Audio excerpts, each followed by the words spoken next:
대한축구협회 KFA가 이번 주에 전력강화위원회를 개최하여 클린스만 호위 2023 아시아축구연맹 AFC 아시안컵을 평가할 계획입니다.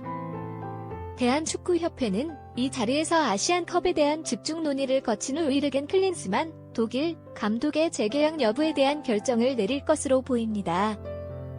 협회는 설 연휴 마지막 날인 12일에 오전에 황보관 기술본부장과 마이클 뮬러 전력강화위원장이 2023 아시안컵과 관련한 미팅을 진행했다고 발표했습니다.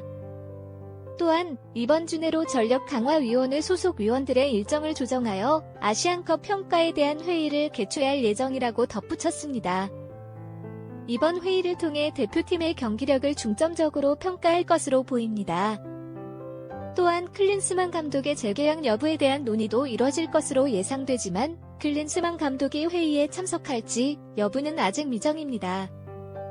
클린스만 감독은 귀국 후 단 이틀만 국내에 머물렀으며 이후 10일에 다시 출국했습니다. 그의 현재 모습을 고려할 때 비대면 화상 회의를 통해 회의에 참석할 가능성이 있습니다. 이미 클린스만 감독은 대표팀 명단 발표를 화상으로 진행한 경험이 있습니다. 또한 주말인 17일 또는 18일에 회의를 개최한다면 클린스만이 한국으로 돌아와 참석할 시간이 충분해 보입니다. 이 경우 한국에서 직접 회의에 참석할 수 있을 것으로 예상됩니다. 이번 대표팀 전력강화위원회는 작년 1월에 구성되었으며 포항 스틸러스 감독 박태하, 충북 청주FC 감독 최용겸, 인천 유나이티드 감독 조성환, 광주FC 감독 이정효, 한양대 감독 정재권, 인하대 스포츠과학과 교수 곽효범 등 6명으로 구성되어 있습니다. 사령탑이 이미 존재하기 때문에 회의 일정을 효율적으로 조정하여 함께 참석할 수 있을 것으로 보입니다.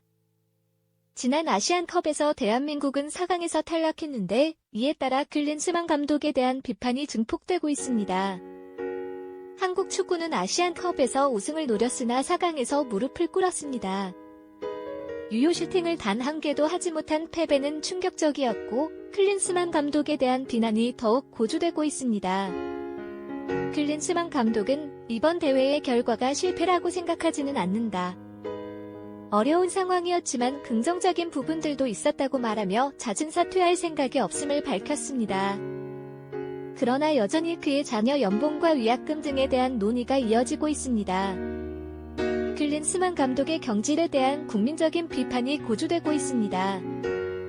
권성동 국민의힘 의원은 클린스만 감독에 대한 국민청원을 언급하며 대한축구협회가 응답할 차례라고 주장했습니다. 그는 또한 클린스만 감독은 전술적으로 부족하다는 평가를 받고 있다. 그의 능력을 의심할 때가 왔다고 말했습니다. 결국 클린스만 감독의 최종 결정은 대한축구협회장 정몽규에 달려 있습니다. 전력강화위원회의 평가를 거쳐 정몽규 회장이 경질 여부를 결정할 것으로 예상됩니다. 대표팀 선수들은 이미 소속팀으로 돌아가 있으며 다음 A매치 기간에는 다시 소집될 예정입니다. 한국은 3월 중순에 2026 북중미 월드컵 아시아 지역 2차 예선을 진행할 예정이며 감독 교체가 이뤄진다면 태국전을 치를 수도 있습니다.